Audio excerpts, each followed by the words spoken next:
Hare Krishna devotees, Dandavat Pranam. Welcome to Nityam Bhagavata Sevaya. I will just start the class in a minute.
Hare Krishna devotees, Dandavat Pranam. Welcome to Nityam Bhagavata Sevaya. Today I will be playing the recorded class of His Holiness Bhakti Vikas Swami Maharaj.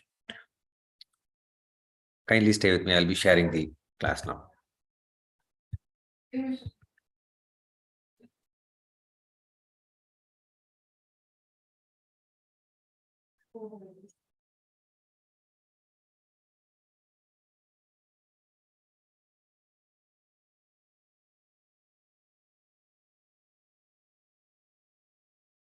ज्ञानतिमिरन्धस्य ज्ञानञ्जनशलाकया चक्षुरुन्मीलितं येन तस्मै श्रीगुरवे नमः। Srimad-Bhagavatam, Canto 4, Chapter 27, Text 16, Translation and Commentary by him. Is the voice audible, devotees? Yes, Prabhu. It's low. If you can increase it, be nice. Okay, Prabhuji, I'll try, Prabhuji.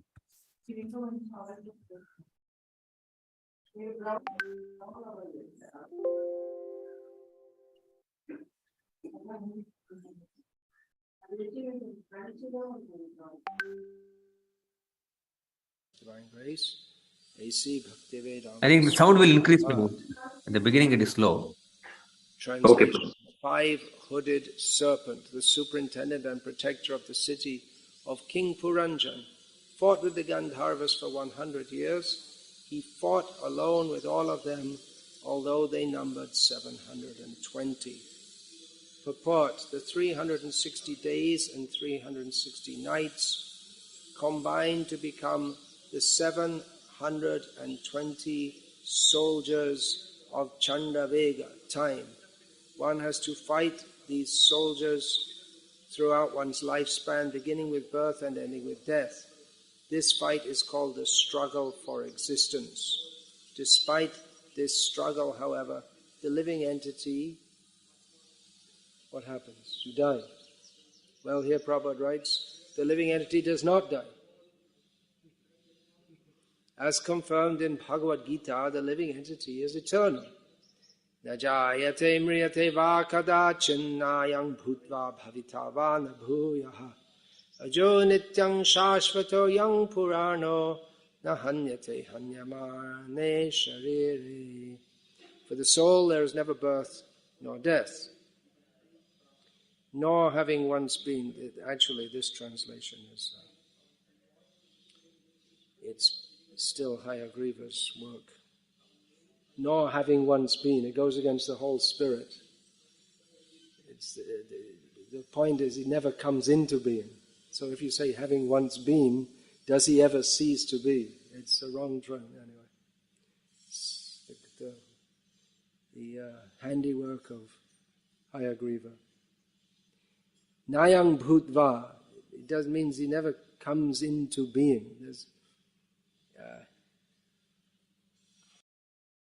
There's never any question, never at any point in time does he come into being.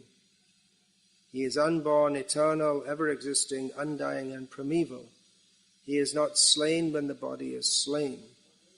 Actually, the living entity does not take birth, nor does he die, but he has to fight with the stringent laws of material nature throughout the entire span of his lifetime. He must also face different kinds of miserable conditions. Despite all this, the living entity, due to illusion, thinks that he is well situated in sense gratification. In this purport, Srila Prabhupada uses the phrase, well situated, which you may have heard. It's a commonly used term in India, not so much in the English-speaking area that I had the misfortune to be born into. People will often speak, especially of their children, that, oh, my son is well situated. You've heard that, right? Madhu Kanta. You are well situated at one point, and then these Hare Krishna people came along and spoiled your life. You had a good job, having studied hard for so many years. Oh, but actually, to be fully well situated, you have to be married to an educated girl from a good caste and have a good job and live in a prestigious area, and then you're well situated.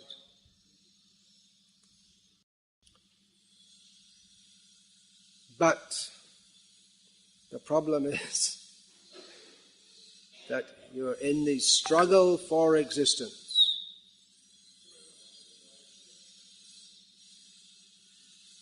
So we have to fight with the soldiers of time.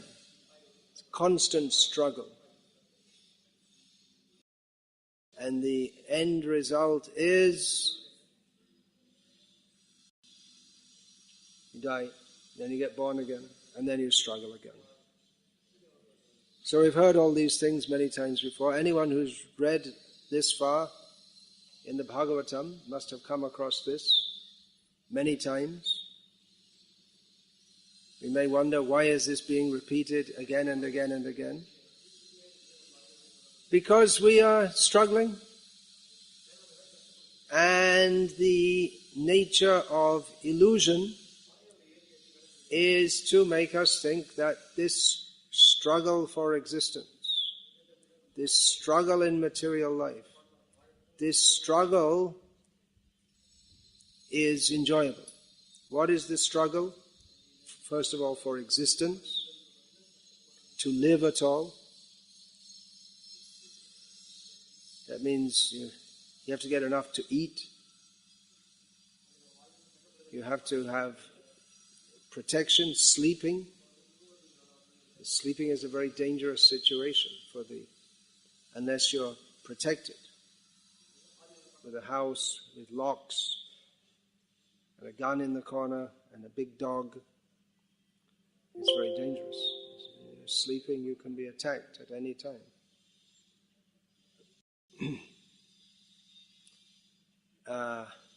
So if one has sufficient arrangement for eating, sleeping, mating and defending, that one is considered successful in the struggle. So the struggle is first of all just to remain alive. There are many living beings who Jivo jivasya jivanam. You see that one is very commonly seen that one bug is on the wall in the evening time, usually the tick-ticky, that kind of lizard. In Bengali it's called tick-ticky. They come out and the bug is just bugging around, being a bug,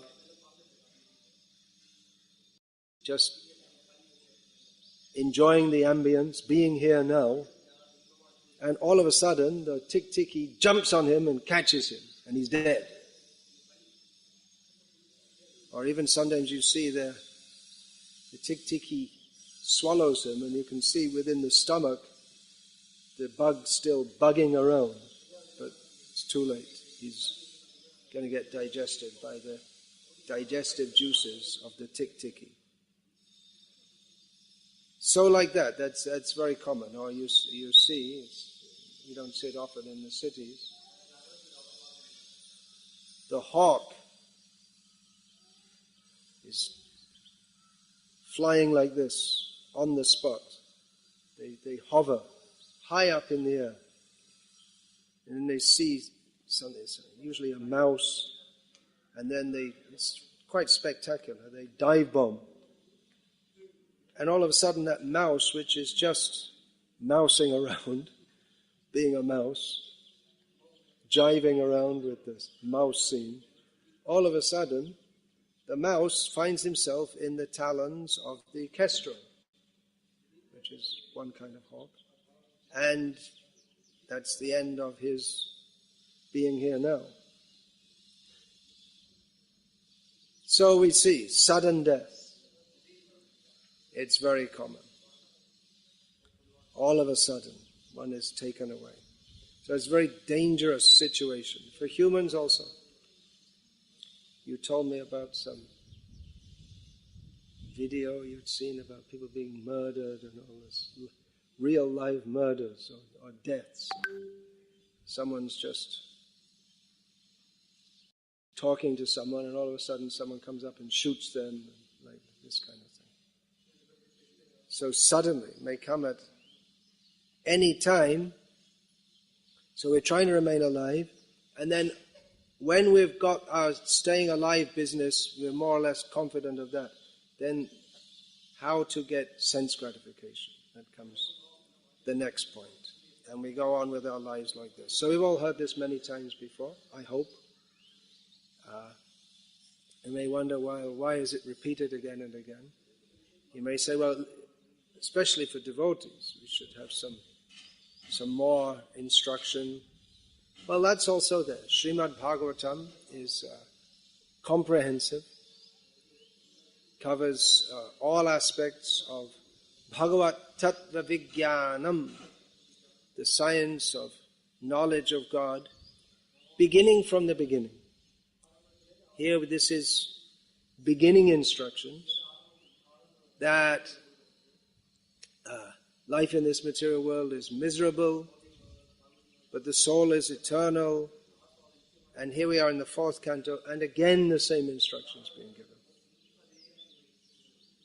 So it's not this instruction in the knowledge, in the science, on the science of God, it's not exactly like learning some academic subject. Just like, for instance, in mathematics. You learn, first of all, 1 + 1 equals... Anyone? Hands up. 2. 2 + 3 equals 5. 64 times 4 equals... It took 256. 256 times 256 equals... Okay, now you have to get out pen and paper probably. Unless you're doing Vedic mathematics, in which you have the answer out immediately. even if it's 2 7-digit numbers, somehow or other. So when one is studying mathematics, then you don't have to go back to arithmetic again and again. It's included in all higher topics. Basic arithmetic is included, and you don't have to go back and revise it. And even basic algebra that comes in all higher levels, so you don't have to revise it again and again and again. So why then, if we're in the 4th canto of Bhagavata, are we again going back to the basic topic? It should be included and understood in the higher topics, just like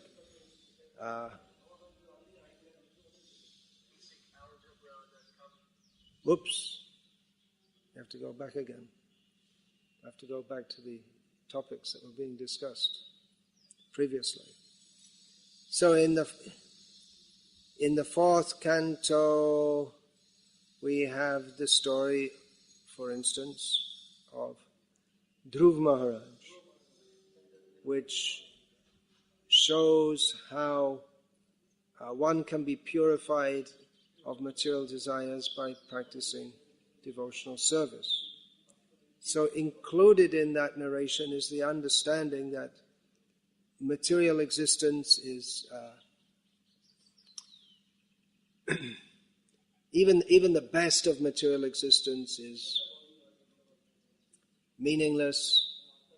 The purificatory power of devotional service. So the fact that the soul is eternal, it's already understood within that narration. So it's a basis of all the further narrations that are to come, just as in any subject. The beginning knowledge is the basis of all that which is to follow. So a difference in devotional service is that it's not simply some academic or intellectual construct, but it is a matter of purification. And even though one may theoretically understand that material life is miserable, attachment to this material world is the cause of suffering, the soul is eternal, but still the tendency is, I don't know if any of you noticed this, but despite hearing about higher topics, the mind is attracted to lower topics of the material world. Some of you may have noticed this, that even though we hear about Krishna, the tendency of the mind is to run toward material objects and to be attached to that. Even despite having such high knowledge and having faith in the prospect of pure devotional service, still the mind is attracted toward even very gross sense gratification. So, therefore, it is necessary to hear these topics again and again. Several years ago, I think maybe 15 or 20 years ago now, an article appeared in Back to Godhead, the magazine of the Hare Krishna movement, titled, "Is the Srimad Bhagavatam class still relevant?"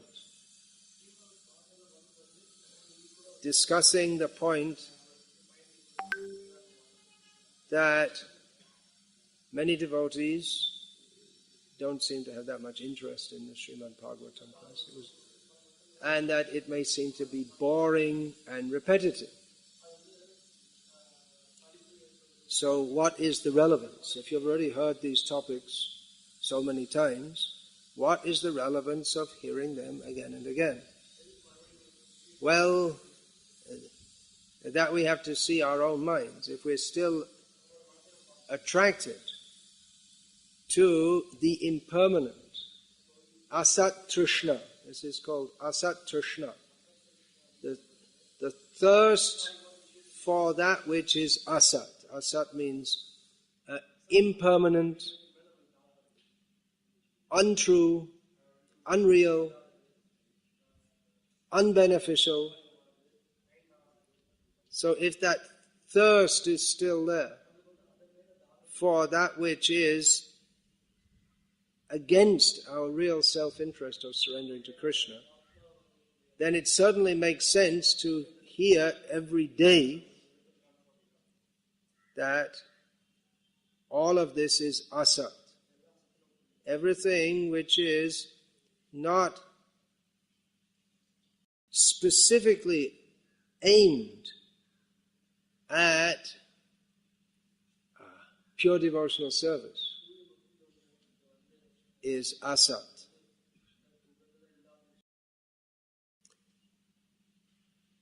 So, there's the positive in devotional service, there's the positive process, the positive aspect, the negative aspect, do's and do nots, vidhi nisheda. There are rules, that which is to be done, that which is not to be done. In the Ashtanga yoga processes is yama and niyama, which means that which is not to be done and that which is to be done. So this hearing regularly is essential. We may have theoretical knowledge of the process of devotional service, but if we don't regularly hear about that, we become weak. Our determination becomes weak. Our application in devotional service becomes weak. Just like last night you told me, Madhukanta, about one of our devotees who was, he has a strong tendency to be attacked by ghosts at night. And that tendency was, by his application in devotional service, that was coming down. But then one night when I was staying at that center, in the middle of the night he was shouting and screaming due to being attacked by ghosts. And because for several days he'd been busy in service, arranging an upcoming public program. At that time there's a lot of service to do, especially when you only have a few devotees present. So the sadhana had come down. That often happens, that when there's a major festival upcoming, then the regulated hearing and chanting that tends to get reduced. You have something has to be done. So you have to skip the Bhagavatam class, or go out during the japa period and then chant your rounds here and there, somewhere, somehow. Or the time that's set aside for reading every day, that gets set aside. So for a few days he'd been cutting the corners on the sadhana, and the result of that was seen in his again being attacked by ghosts. His resistance had become weak, his subtle body had become weak, even though he was performing devotional service. Without the hearing and chanting that gives us the basic strength, he'd become weak in that. Of course, there is special mercy to be had by performing service in the Sankirtan mission. But on a daily basis, if we don't have strong hearing and chanting, then the natural result is that we become weak. And in the preaching mission, we see always that there's always a tension between the need to perform. There are unlimited activities to be performed in preaching. So there's a tension between preaching activities and personal sadhana to keep us strong. And the very nature of the preaching mission is that often you have to stay awake in class also, otherwise you don't get the benefits. The very nature of the preaching mission, it being a dynamic mission, is that often corners get cut in sadhana, but we should be very careful to make up on other times and not get into the habit of just pushing, preaching, and we're pushing so hard that we ourselves, we just fall off the edge of we get pushed off the edge of the cliff and we have a fall into Maya. So even apart from cutting corners, we have to be always applying, even if we're not cutting corners, but we always have to be applying ourselves in hearing and chanting. Krishna consciousness is very easy. In many ways, it's very easy. We're not asked to perform difficult yoga postures. We're not asked to study difficult Sanskrit, and we're not asked to perform very difficult austerities. It's an easy and joyful process. But it does require much application to be successful. We do require to hear very carefully and with the attitude that I want to surrender to Krishna. I want to be a pure devotee of Krishna. If we have that attitude, then our hearing will be fruitful. Srila Prabhupada often gave the example that if the speaker is bona fide, like Shukadev Goswami, and if the hearer is bona fide, like Parikshit, then it's like a potent man when he unites with his fertile wife, then a child will be produced. So Shukadev, he's speaking without any personal desire, with the desire to benefit, particularly Parikshit Maharaj. There are many others present, but Shukadev was particularly speaking for Parikshit, because he was the proper person to hear. Even though there were hundreds of other people present, and very many, they were mostly, actually all very highly qualified, but they were not as qualified as Parikshit, because Parikshit was eager to hear, and he understood from the beginning that he wants to hear what is necessary to be a pure devotee, to become a pure devotee of Krishna.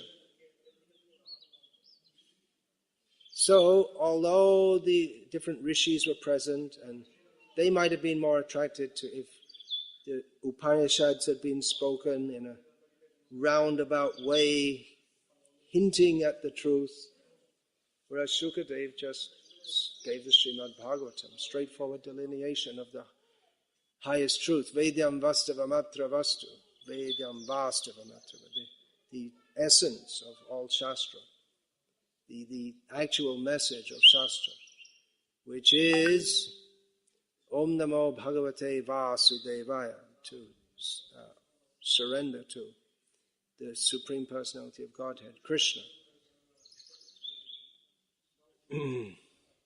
So Shukadev, he was also qualified by understanding clearly what is pure devotional service and being competent to present it. And Parikshit was qualified, as he was sometimes tested in the course of hearing by Shukadev. That is he hearing? What's he heard? Okay, let's tell him. So we find at the beginning of the 6th canto that Shukadev says to Parikshit that, well, if you want to get free from sins, perform prayaschitta. And Parikshit says, come on, that's no good. You already told me that yourself. All right then, you should cultivate jnana. And there's actually no response recorded from Parikshit, but then Vishwanath, he often fills in the gaps. He says that Shukadev, seeing the expression on Parikshit's face, can understand that he's also not satisfied with that. And therefore he goes, and then Shukadev says the real thing, which Parikshit wanted to hear, he's qualified to hear. Kechit kevaya bhaktya vasudeva parayanaha aghangdun vanti kachnena niharamiva bhaskara. That only pure devotional service can completely destroy the tendency towards sin, just as only the sun can dissipate the fog. So actually there, it's in North India. It might have been a foggy time of year. There's a lot of fog up there at that time of year. Now, which time of year was it? But in the winter, it becomes, so it's a very apt example. I think here in Tamil Nadu, and maybe if you go in the hills, you see some fog. You know what fog is? Any idea? Mist is another word. When mist becomes thick, it's called fog. It's in the morning in the winter. The condensation is in the air.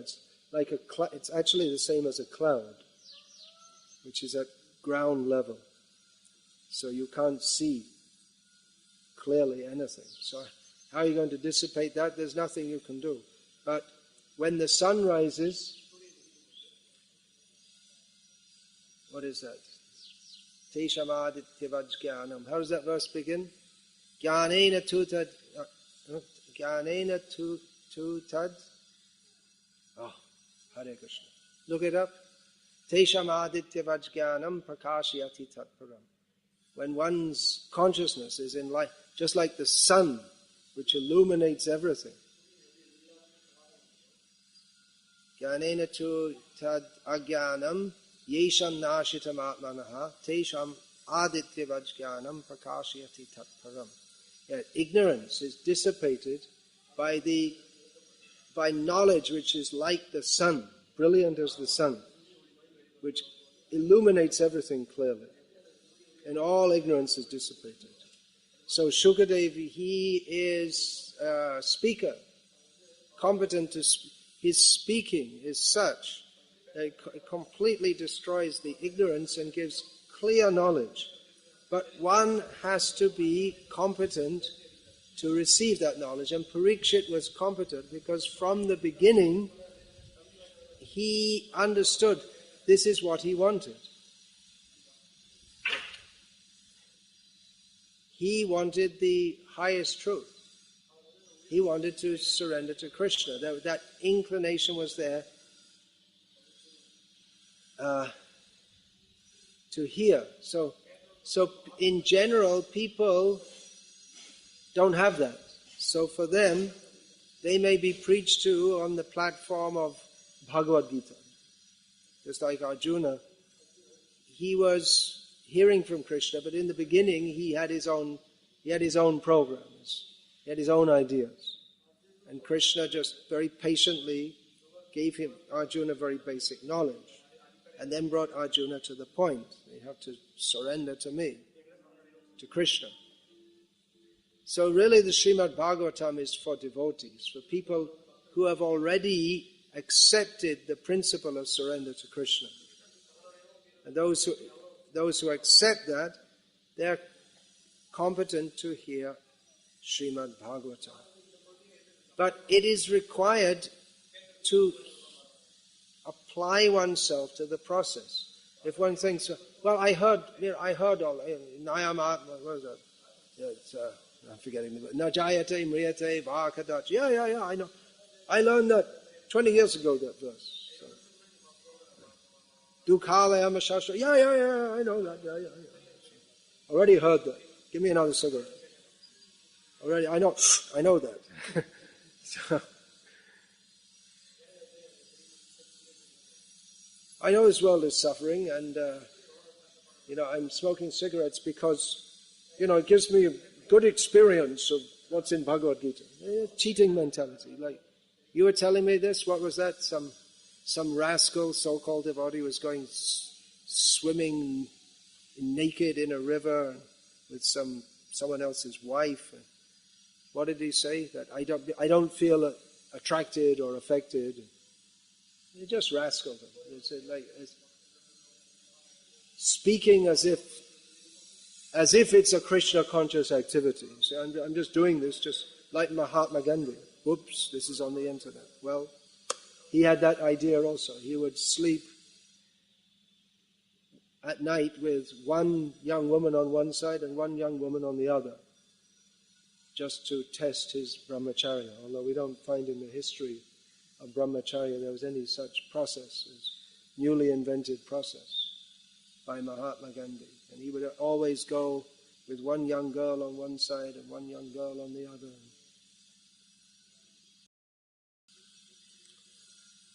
So he was showing his brahmacharya. So there's, clearly,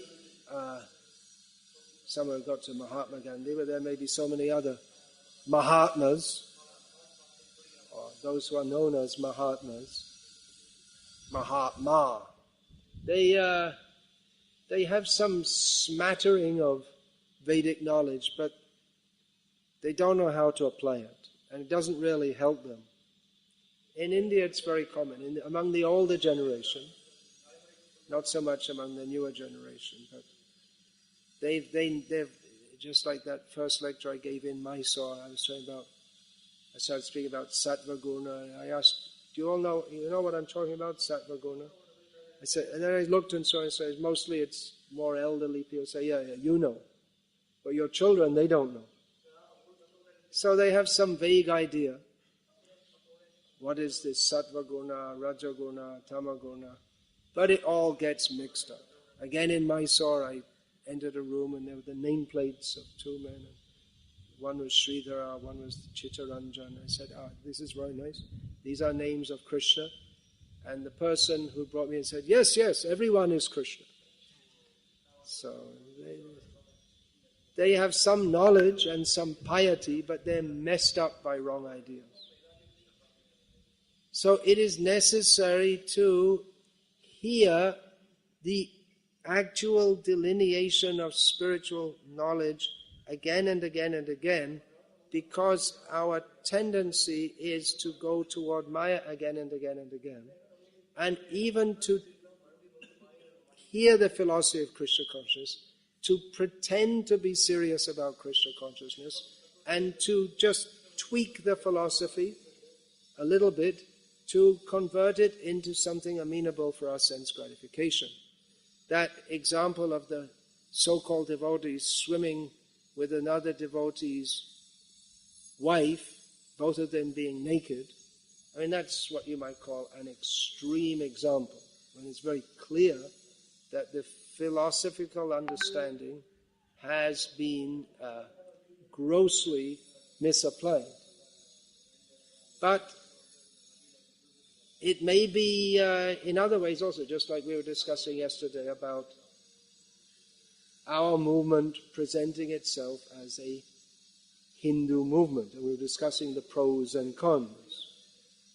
There are some definite pros in terms of galvanizing worldwide support from and often influential people, and being recognized within broader society and by governments who therefore give facilities for us to have schools. And there are many pros, but there's also the con of we lose our actual identity, and we can't preach clearly that the very basis of what we're supposed to be doing, sarvopadi vinirmuktam tatparatvena nirmalam hushikena hushikesha sevanam bhakti ruchyate.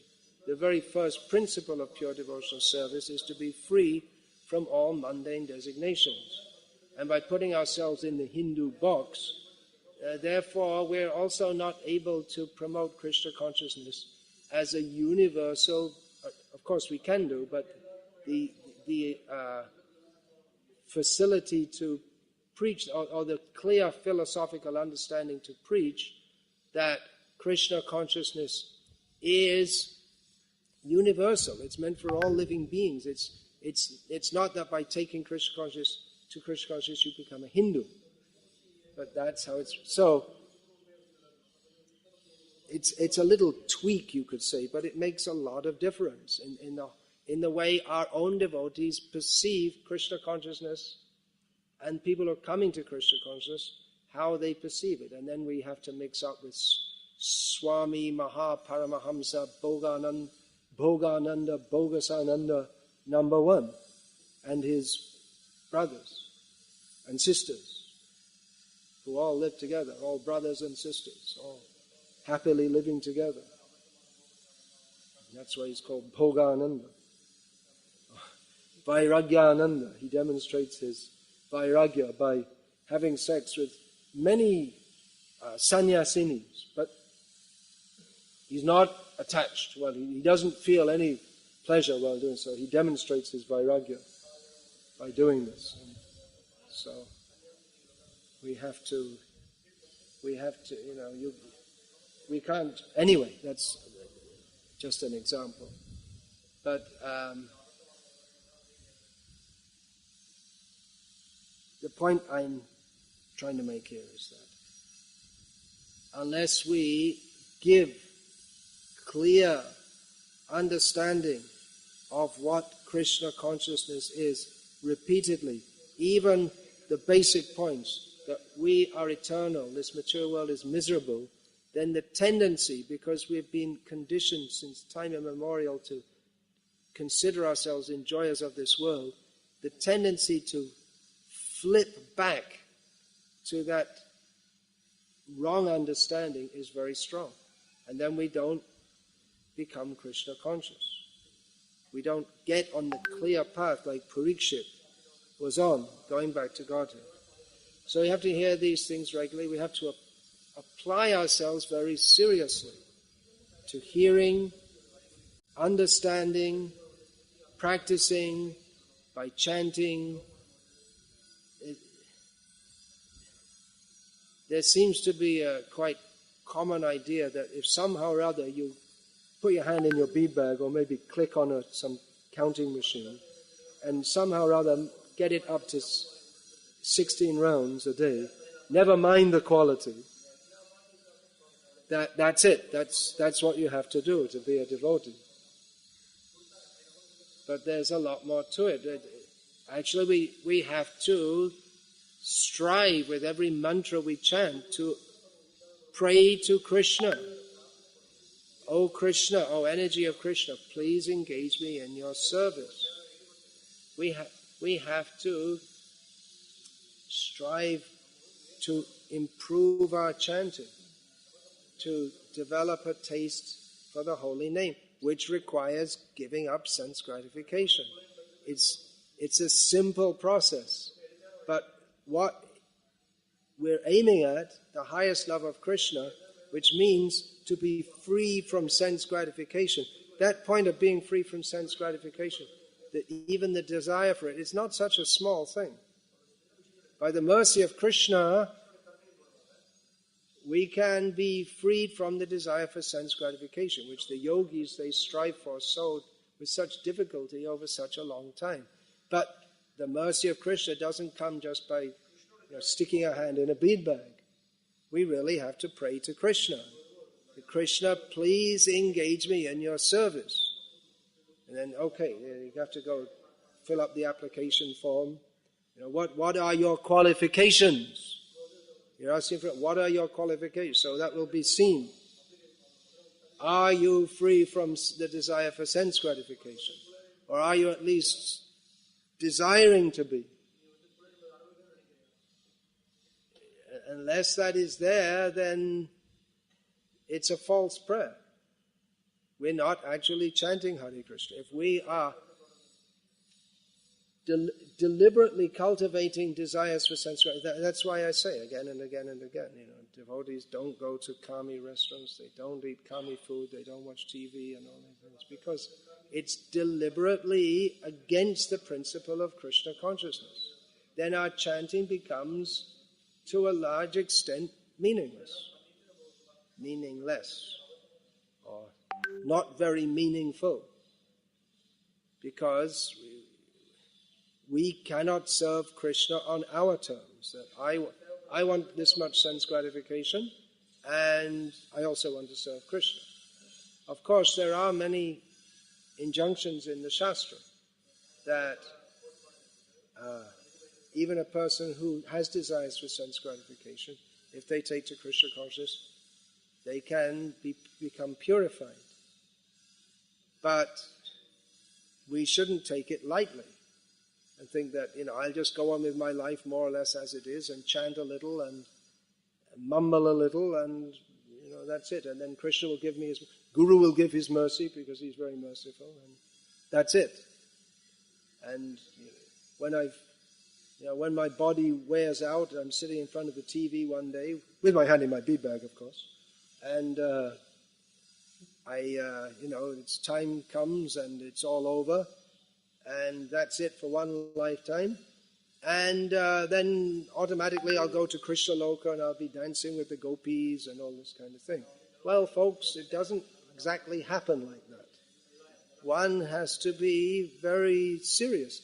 Even, it's interesting, here's an interesting point, that Vishnu Chakravarti comments in his Bhagavatam commentary that those who approach Krishna consciousness with material desires, they may become purified, as Dhruva Maharaj became purified, and attain love of God, but they don't attain it to the same level as those who, from the outset, are desirous to be just fully acting for Krishna's pleasure. There's a difference. So, serious application is required in devotional service. Serious hearing and chanting. That will purify. It's the fault of the Prakrita Sahajiyas in Bengal that they take Chaitanya Mahaprabhu's mercy cheaply. Well, Chaitanya Mahaprabhu is very merciful, so we can do any damn thing we like and chant Hare Krishna, or maybe some other mantra that someone made up. And that's all.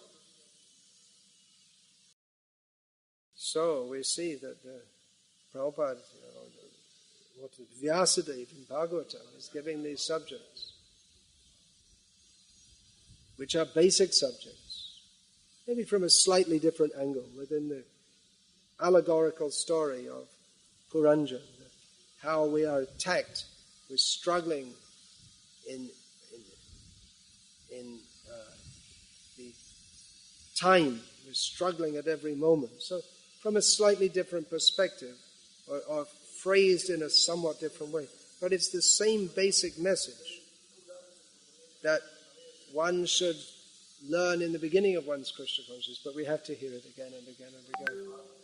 Otherwise, we don't get it. Even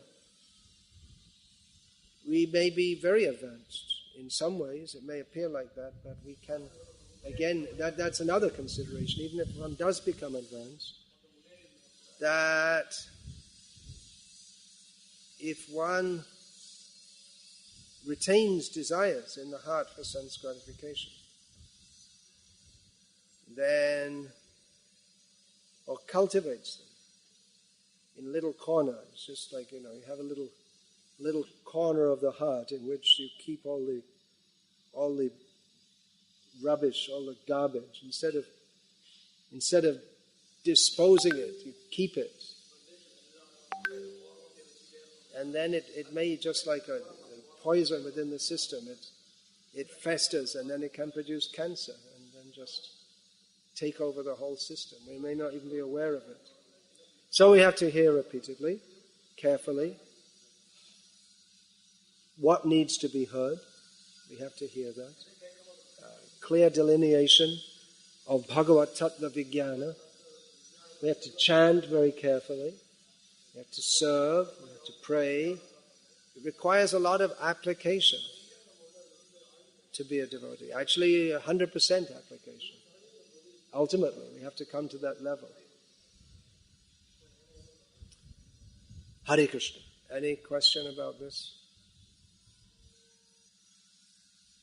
It's straightforward. Nothing difficult to understand here. No complex points. Hare Krishna. Srimad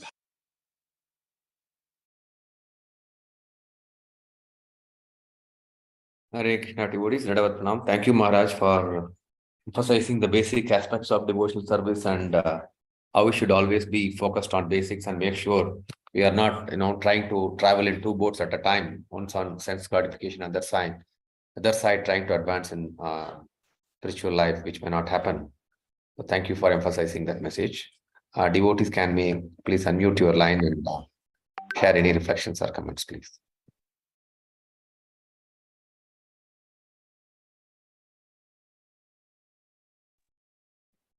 Hare Krishna, Prabhuji. Dandavat Pranam.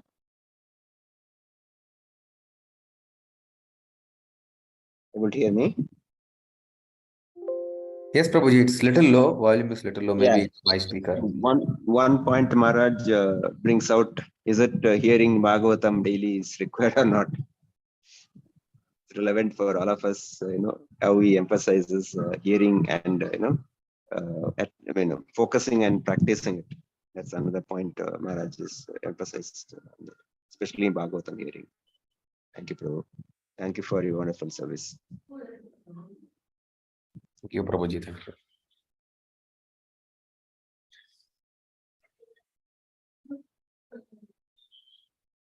Any other comments or reflections from devotees?